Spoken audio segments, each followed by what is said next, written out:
Gaueko 11:46 pronostikoak betez 22 eta 17 irabazi dio Unai Amianok Ander Muruari Arrasaten jokatutako buruz-buruko B serie txapelketako final laurdenetako ligaxkako B multzoko bigarren jardunaldiko bigarren norgehiagokan. Gogora ezagun, bi pilotari hauek irabazi egin zutela aurreko jardunaldian, batetik Ander Muruak irabazi egin zion Beñat Senarri eta Unai Amianok Iruñeko Labrit pilotalekuan Iraitz Zubizarretari irabazi zion. Honen bestez, bi pilotari hauek gaur irabazten bazuten aukera handiak izango zituzten hurrengo fasera sailkatzeko, kontuan izanik biek ala biek alde handiarekin irabazi zutela aurreko norgehiagoka, eta partida hasiera borrokatua izan da. Behar bada Amiano hobeto hasi da, hasiera horretan eroso jokatu du Irungo aurrelariak, sake aldagun izan du eta baliatu du, baina berehala sartu da norgehiagokan Ander Murua, izan ere mutil honek sekulako baliabideak dauzka. Gaur galdu egin du, baina binakako B serieko txapelduna da, eta iruditzen zait ez dela denbora asko igaroko Ander Murua lehen mailako norgehiagoka garrantzitsuetan ikusteko. Sekulako pilotaria da, ikusteko ere pilotari bikaina, baliabide handiak dituena, ez da kolpe luzekoa, baina baliabideak apartekoak ditu, minik eragarri egiten du aurreko kuadroetan, tanto aldatzeko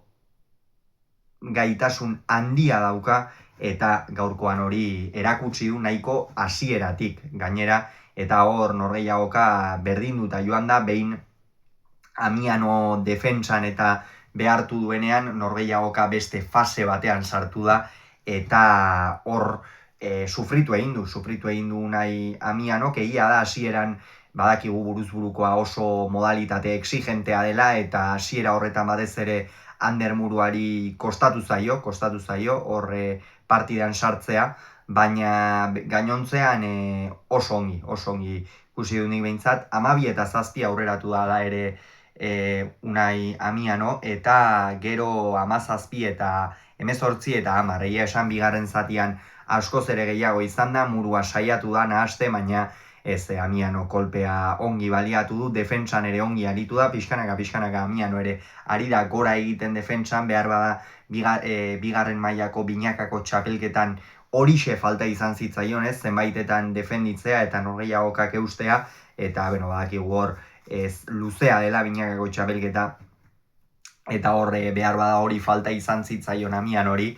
Aurten berriz orain buruz-burukoan ikeragarri jokatzen ari da, defentsan ere naiz eta ikusten den oraindik kosta egiten zaiola batez ere eskuinez, baina hala ere Ander Muruak 18 eta 10 horretatik aurrera ez du amore eman,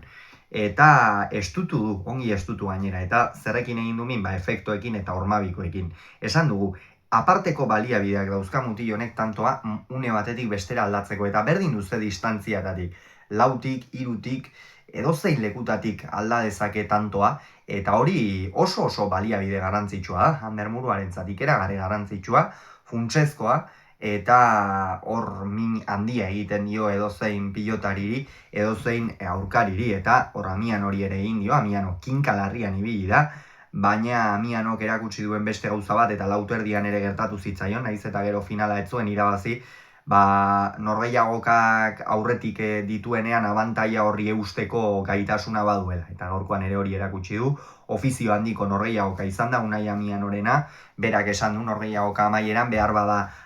orain arte kolpea luzatzen eta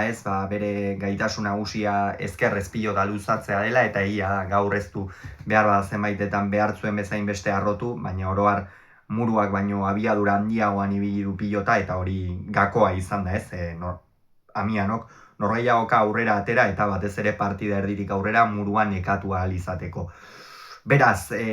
Unai Amiano jada final erdietan da, zuzenean, Zubizarretak Senarri irabazi egin baitio Ataunen jokatu den Ataundarren arteko derbia, eta Amianok irabazita zuzenean final erdietan da. Beñat Senar kanpoan, hau ere aipatu beharrekoa da, izan ere kolpe gogorra izango da, Senarrentzat kanpoan geratzea, jada kolpea hartu zuen, Bakaikoaren aurka lehen mailako buruz-buruko horretatik kanpoan geratuta, eta bigarren mailako hau are kolpe handiagoa, baina pilota horrela da, eliteko kirola horrela da, eta orain Minasenarri buelta eman eta lehengo mailara itzultzeko lana egitea besterik ez zaio egokitzen. Eta honen bestez,